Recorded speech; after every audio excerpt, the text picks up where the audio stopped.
Welcome to the Newswatch 18, the Year in Review edition. I'm Andrew Schneider. And I'm Brandon Blue. During this show, we highlight the top news and feature stories from Iowa State University in the 2010-2011 school year. You'll hear from the reporters who were there and hear their insight as we look back at the top stories from Newswatch. Newswatch 18, the Year in Review, starts now. From Studio B, this is a Newswatch Special Edition, the Year in Review, with Andrew Schneider, Brandon Blue, Emily Bloomquist, Rachel Begley, and Aaron Bauer and Casey Woodley with sports. Newswatch 18 starts now. You're watching the Newswatch 18 Special Edition, the Year in Review. We begin the show with a celebration of the 5 freedoms of the First Amendment. The ISUtv news team was on the scene and captured the sights and sounds of First Amendment Day 2011. More than 200 students with signs and flags in hand made the march from City Hall to Beard Cheer Hall to kick off the 9th annual First Amendment Day. We're marching for freedom. The five freedoms of the First Amendment. Hundreds of Greenlee students each year convene on Central Campus for a free meal and to have their voices heard on the soapbox on First Amendment Day. While waiting in line for their free meals, students were able to visit booths set up to hear from various on-campus organizations expressing their First Amendment rights. Only 6% of the population can name all 5 freedoms in the First Amendment. So, I mean, you're talking about the foundational principle of what makes this country the United States of America, and only 6 people know what the freedoms are. I think it's important that more people know that. Throughout the afternoon, numerous speakers expressed their views and opinions on soapboxes placed in Central Campus. So I think if you don't know what's in the First Amendment, you don't have a fundamental understanding of what's there, you're really not prepared to have these complex debates about how our society is going to operate. So we think there's a need to sort of retrench, go back, find out what's in the First Amendment. It's what this day is all about. What is really there in those 5 freedoms? At the end of the day, the most important thing to students and faculty alike is to be able to express themselves freely. But it does mean that the power of the state cannot be used in any way to tell me what to believe in terms of religious faith. It means that they can't stop me from speaking my mind. It means that they can't stop me from writing what I care to write. It means that the bells can go off at any moment. But it also means I can petition and assemble the government for change anytime without fear of going to jail or being stopped or limited or restrained or censored.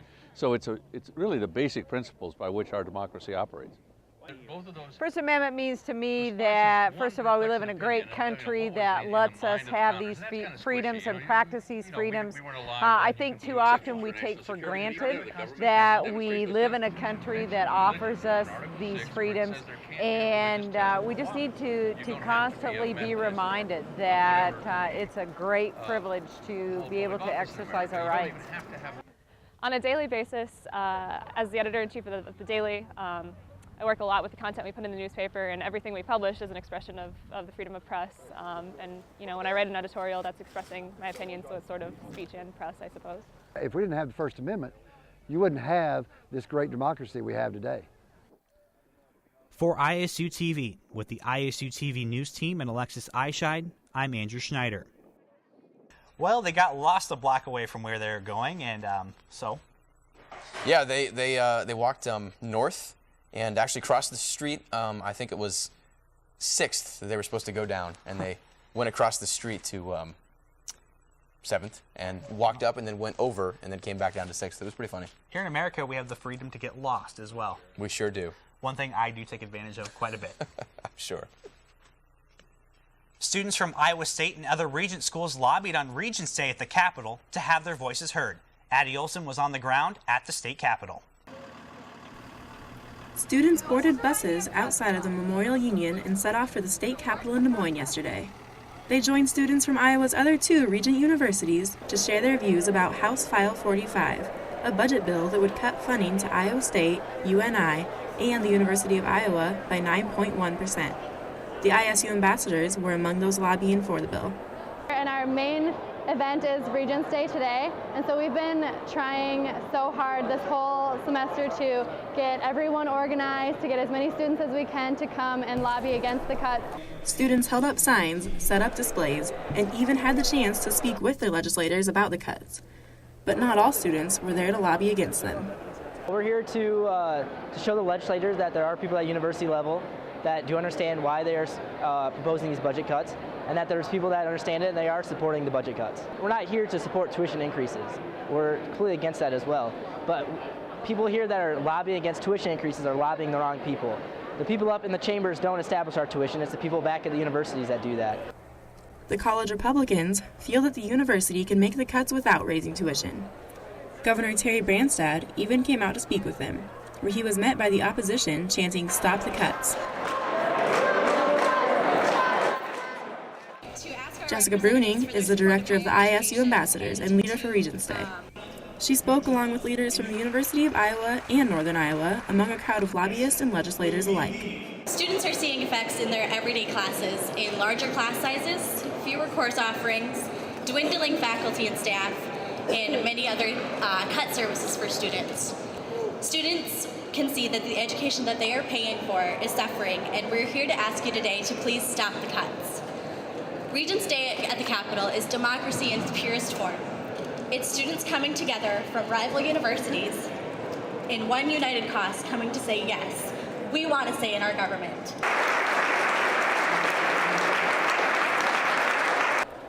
Regardless of whether students were lobbying for or against the cuts, they were all there for the same purpose, to have their voices heard by the legislators who hold power over our future. For ISU TV, this is Addie Olson. So I hear that a guy in that package actually flipped off Governor Branstad, and that kind of contributed to web hits on our website. Oh yeah, definitely. I got an email about a week after it was posted on YouTube that there were over 600 hits, and I hadn't noticed, but someone in the package was flipping off Governor Branstad as I was filming, and I had no idea until I went back and watched it again. One brave individual is all I have to say about that. So the ambassadors and the Republicans both went down there. Can you kind of explain what they were doing, not necessarily while they were on camera, but just throughout the day? Yeah, the ambassadors were there. Well, they were both there talking to their legislators, saying how they felt about the budget cuts, and the ambassadors were there to lobby against them. The Republicans were there to lobby for the cuts, actually. And it was just really interesting to see both of their viewpoints and just the reaction of everyone there. Addie, thank you. Thanks. A group of Iowa State University students are coming together to help solve hunger on campus. Cam McKenzie and Matt Nosco have the scoop on the shop. Tucked away in the back corner of the Food Sciences building is a new organization. SHOP, or Students Helping Our Peers, is providing free food and goods to students in need. The idea came from a Food Science and Human Nutrition 110 class assignment. Students were given the option to do either community service or read a novel dealing with the struggles in America's poor working class. Some people went to food at first, and I know a couple of them were part of the committee that started this, but I believe most of us were the ones who'd read the book, and we just kind of felt this would be our best option to start a food pantry for the ISU students.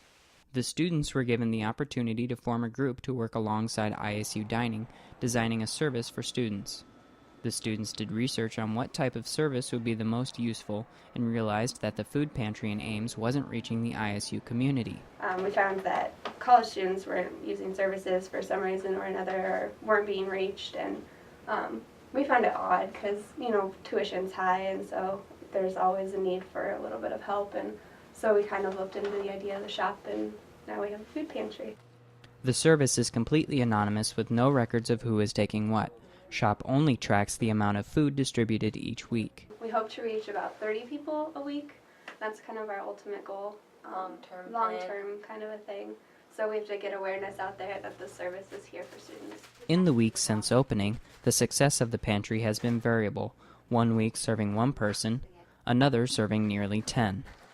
Canned meat, vegetables, shelf-stable milk, daily toiletries, and family supplies such as diapers are some of the recommended donations. There are a number of ways that you can help if you're interested. We have boxes set up around campus, and people have been putting food in there. And then we have boxes set up at like Hy-Vee, and people fill those up for us.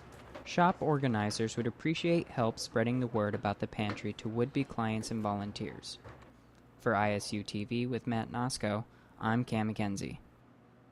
Well, Cam, those two girls had a lot of initiative to start this up on their own. That's right. They actually had a book in their class that inspired them. It was about a couple people that were on sort of a nutritious plan, and they were helping out others. So are there still students that are using the program, and how often is it being used? Well, when they started, the first week they didn't have anybody. Then it went up to about one person, and then I think they got about 8 people eventually, and so I think it's still growing at the moment. So are they still at dining halls letting you give your meals to them? Or? I'm not sure. You probably have to check with them, but where they are located is at that food science building, and at that time it was open Tuesdays and Thursdays from 3 to 6. All right, well, thank you, Cam. Students gathered in late January to dance for children with life-threatening illnesses and their families. ISU TV's Josh Larson tells us about Dance Marathon. They say that this day is better than Christmas for some of them. Christmas in January.